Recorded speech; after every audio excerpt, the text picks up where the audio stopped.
Welcome to the Workplace Wellbeing Essentials series. I'm Mari Ryan. I'm the CEO and founder of Advancing Wellness. It's my pleasure to welcome you today to this conversation, this expert interview, where we will discuss topics related to employee well-being. My guest today is Silvia Garcia. Silvia is the founder of Feel Logic and the Happiest Places to Work Institute. Silvia helps people to lead happier and more successful lives, and she helps organizations to use the latest science of happiness to create conditions for employees and citizens to flourish. Silvia was the global director of the Happiness Institute at Coca-Cola, where she worked to help Coca-Cola become a reliable partner for the world leaders with a vision to transform lives through the science of happiness applied to the economy, workplace, health, politics, and education. Silvia helped Coca-Cola use the science of emotions in marketing, communications, and human resources. Silvia, I'm delighted to have you as my guest today. Thank you, Mary. It's a real pleasure for me to be with you today.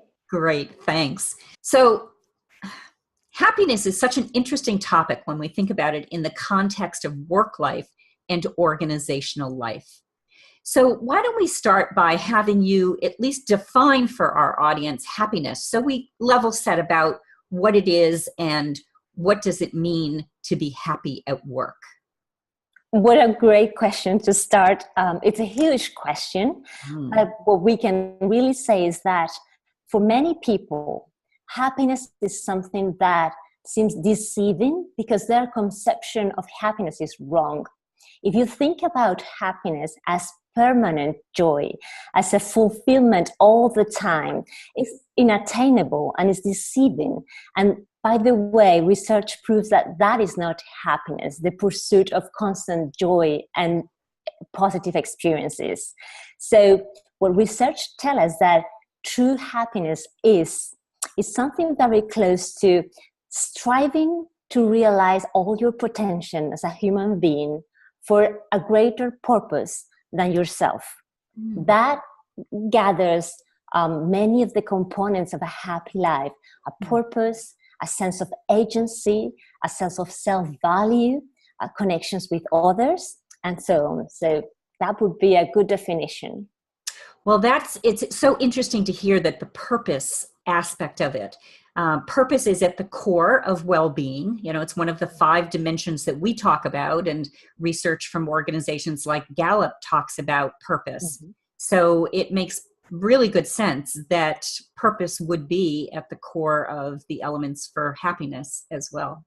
That's really Absolutely. There are 2 ways that happiness had been in the past thought about before the science came into. One was more the philosophical way, Aristotle and meaning, eudaimonia, he called it, living a well-lived life.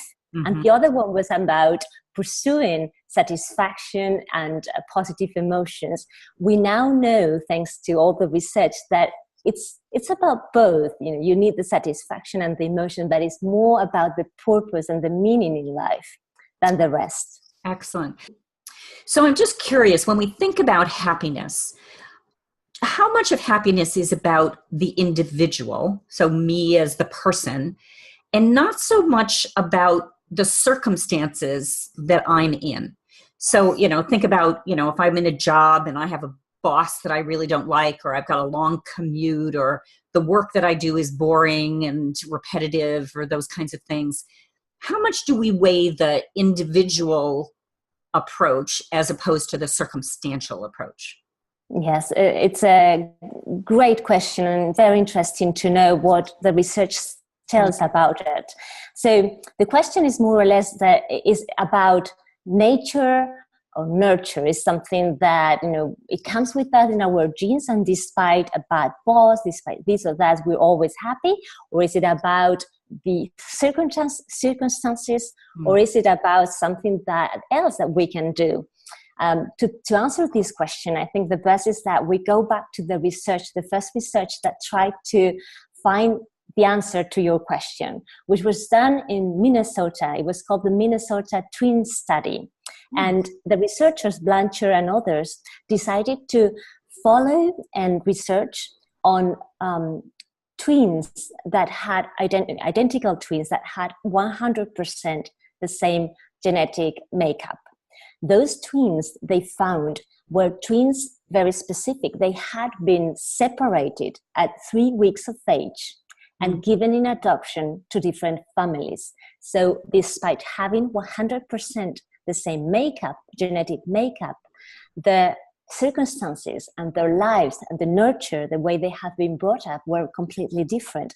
Some of the twins lived in different continents. Some of them had been given to families with different backgrounds, religions, socioeconomic, circumstances. So they found 60 pair of twins who didn't know the existence of the other brother or sister, and they invited them to come together to find the other one and answer all the questions of the researchers and do all the tests.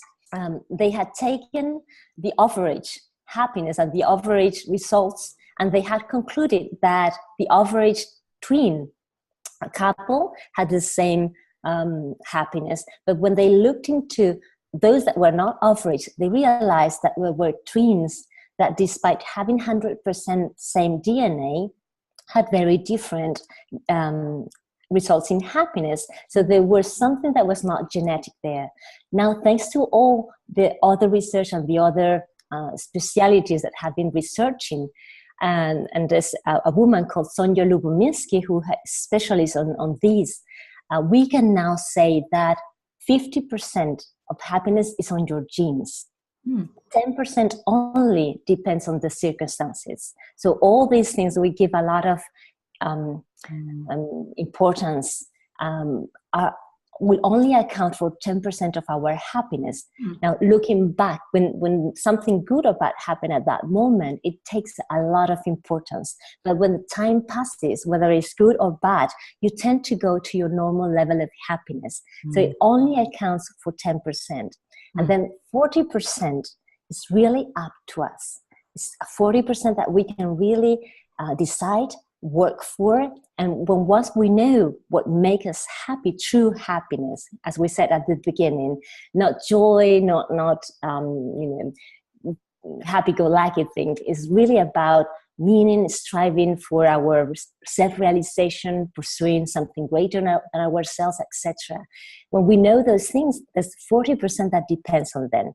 Now, because all of this is average, it may vary from one to other, from people to people, person to person, but on average, that's how the influences of happiness divide between our genes, the circumstances, and all the space that we have to do something about it. So now it becomes about how do we change happiness more than can we change happiness. So I'm curious from your perspective. Now, you've done this work in the corporate setting as well, which was really interesting to hear about your background, having done this in a major corporation. What can employers do to support employee happiness in the workplace? Well, it's a fantastic play to support employees' happiness, and it also pays back to the company. It's an investment that has a very positive return of investment. Companies should start by measuring, because now we can really measure all those components of happiness. So they should really take it seriously, start measuring, because things we can measure are things we can change and improve. Measure, and then introduce in their culture things that support those 8 components. There are cultures that can be, can thrive even more if they are more open to different perspectives and increase the diversity, the by itself components. There are other cultures that could give more agency to people and ask them more, make people feel more listened to, and that they have a voice. So measuring where you are as a company in each of the components, then seeing which are your strengths and using those strengths to bring up the rest of the components is something that it's easy for every company to start doing. And, because of all the experience and the work I did during my job with Coca-Cola, we know that this is possible in any country. That's great. That is really great. It's good to know that there's many different approaches that employers can use. So I'm curious, you've had some experience with this again in corporate. You're working with corporations now through your institute. What results are companies seeing that are addressing happiness? The measurement is obviously very important, but what is the impact that they are seeing as they're measuring this? It's very interesting to see and to read about companies doing these. And London Business School has published a lot about the real and very close relationship between improving 1 point of happiness on your employees and seeing the impact on your business results, increasing sales 37%, increasing creativity 300%, and innovation, so important in today's world, and also seeing the 40% reduction of absenteeism and all the costs related to employees not being at work. So a lot of positive related to interventions on employees' emotional well-being that really can be affect and can be measured on the economic output of the company. Excellent. Well, that's great, because I think that's one of the things that, anybody's going to ask is, how can we measure this? What's the impact? Is this worth our time and energy to be able to do this? So knowing that there's certainly going to be some benefit and significant benefit, it sounds, is really important. That's great. Good stuff. So I'm curious, is there anything we haven't talked about that you'd like to add to our conversation today? I think we covered so many important things, and in such a friendly and easy way that I'm very, very happy that we have had this conversation today. Really great. Thank you. It really is fun, and it's makes me happy to be able to spend time with you, as always. So if our audience wants to learn a little bit more about the work that you're doing and about you, how can they find you? Well, they can go to either feellogic.com, when they will see different services that we give to individuals and companies, or if they are specifically interested in making their organization a happier place to work, they can go to happiestplaces2work.org. Great. All right. Well, thank you so much for sharing that information. As always, it's a pleasure to spend time with you. Thanks for being here, Silvia. Thanks, Mary. Your questions were amazing. So thank you so much. It's always a pleasure to be with you. Thanks.